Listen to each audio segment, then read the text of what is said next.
The day has come. Donald Trump apparently chooses his vice president. We got to jump into this, see what it's all about. All right, let's do it. Who I take at his word. And Donald Trump has said regularly that his VP selection is not going to be earth-shattering. Donald Trump has a big enough personality. You don't need the extra moxie on the VP slate. It's going to be somebody that people know. And he's been saying this all through the Iowa caucuses, all through New Hampshire. And as much as I want to have a Tucker Carlson or a Vivek Ramaswamy on the ticket with Donald Trump, and those are the two favorites, I think, of mine that I've been pulling for a long time. Maybe Byron Donald's on there. Friends of the show, right? People who we've worked with, people who we know. Why not? It's totally selfish. I want my people to be on the ticket, right? I want the people that we like and know and that pop on the show to come on the ticket with Donald Trump so that, we can make America awesome again. Well, anyway, Donald Trump's been sort of projecting that it's going to be somebody that we know. It's going to be a political quantity and entity that people are familiar with. Now, Donald Trump's also been doing something very interesting, which is asking audiences who they want as VP. Any hint at a VP? Well, I have a lot of good people. We had a lot of them here a couple of days ago on the stage, and we really do. Who do you like? Honestly, Tucker Carlson. I think he'll give the truth. He'll speak the truth. A lot of people don't disagree with you. I want the truth. And what a guy. He's been a good man. He's been a friend of mine. He loves our country, I will tell you. You like Tucker? I love Tucker. Who do you like? I like Tucker Carlson. Who do you like? I'm from Europe. Oh, well, he likes Macron. Okay, so Donald Trump doing his Trump thing, going out in the audience, asking people. He's done this at rallies. He's done this in interviews and in live town halls. That's the thing of a good leader. They take input from everybody. They're willing to hear everybody's opinion. And at the end of the day, Donald Trump's going to make the final decision for himself. So I respect the fact that he's willing to listen to everybody because it can't hurt to hear a few more opinions.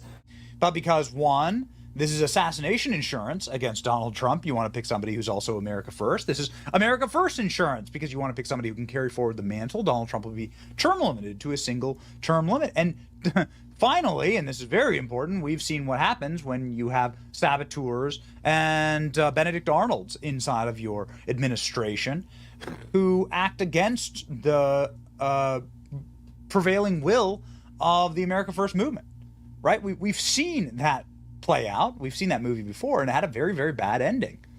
And so we were a bit taken aback and shocked this weekend when Donald Trump says, yep, I've already picked. I've decided on my VP.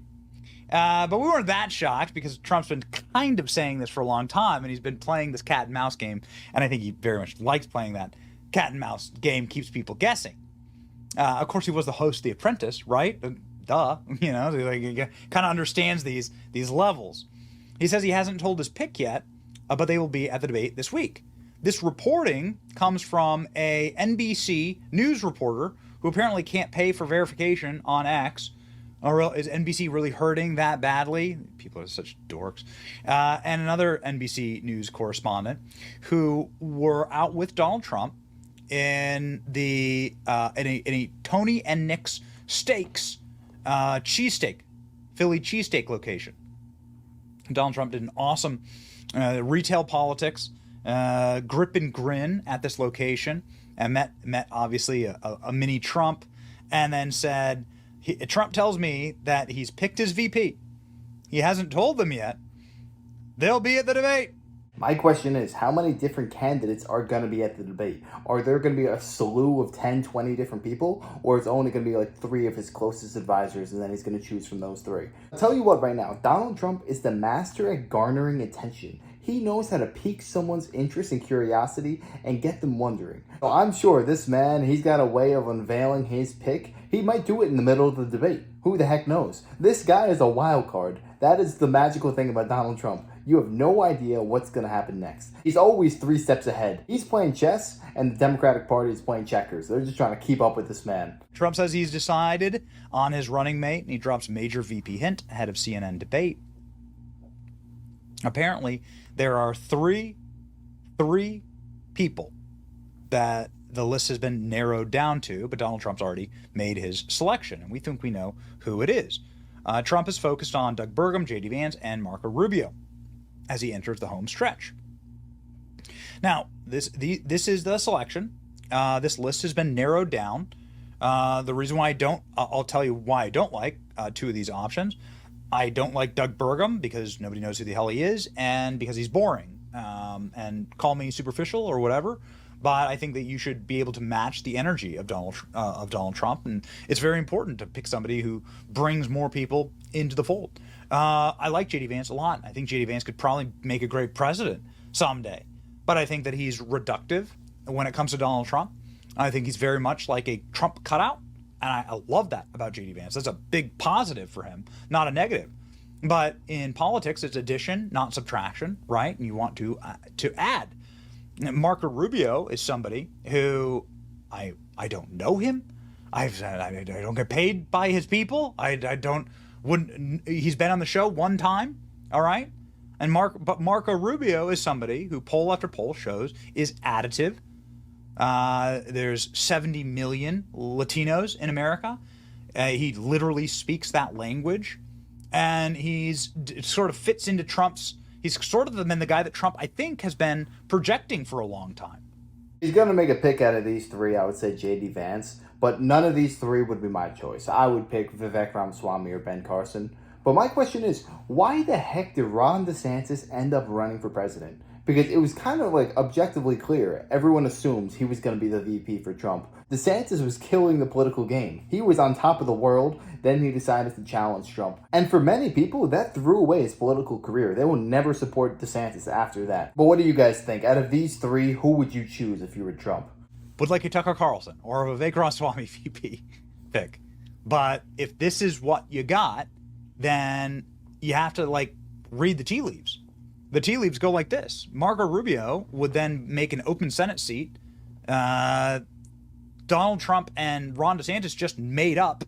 Okay, they had a very bloody battle through the primaries and caucuses, and they just made up. How'd they make up?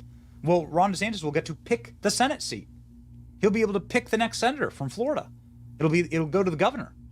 Ron DeSantis could pick himself and put himself in that position, and then have that Senate seat for the rest of his life.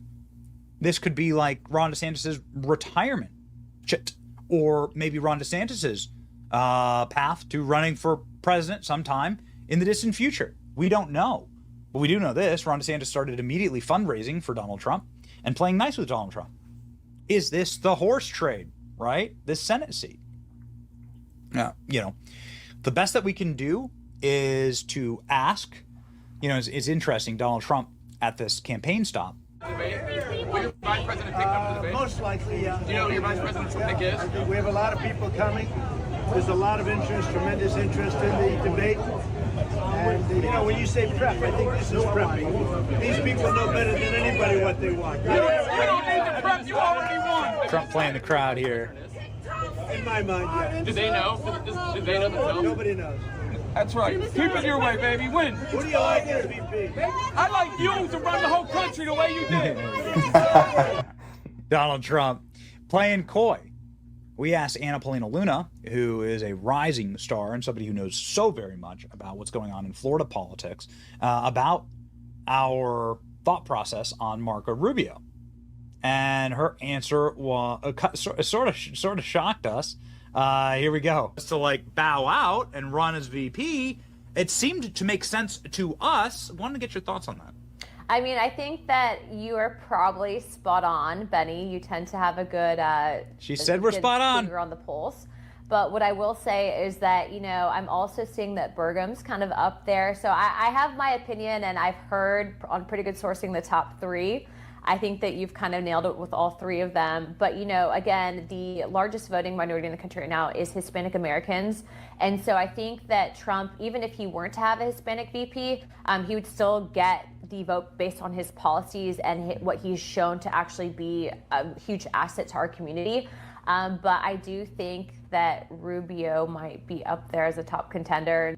Okay. I mean, what more What more can you get? I'm very curious to see how this plays out because me personally, I'm not a huge fan of Rubio. I think he's kind of like establishment. I don't trust him to follow through on the America First agenda. But hey, maybe I'm wrong. Maybe I'm wrong. Donald Trump knows about this stuff. He's not going to get backstabbed again like another Mike Pence. I'm sure he has the best people on the job. He knows exactly how to vet these people and make sure they're right for the position. But I don't know. Me personally, I want Tucker. I want Vivek. I want Ben Carson. Those are my three. And if it's not those three, I'm just not going to be excited about the VP pick. And personally, I won't completely trust them. It's like what happened in 2016. I didn't know who Mike Pence was before he was chosen. I trust Trump. He'll pick the right guy. He knows what he's doing. And then what did Mike Pence end up doing? He's ended up backstabbing him. So I should have trusted my gut then. I trust Trump is going to be more vigilant in choosing his next VP because this person is going to run the mantelpiece of America First after Donald Trump. He's only going to be serving one term. So this next person most likely is going to be running for the next 8 years. But yeah, let me know who you would choose down below. Tell me your top 3 choices for VP. And also, when do you think he's going to officially announce? You think it's going to be during the debate? It's going to be after the debate? Let me know. I'd love to hear your thoughts. And if you enjoyed, make sure to smash a like, comment, subscribe. And I wish you guys nothing but the best. Till next time.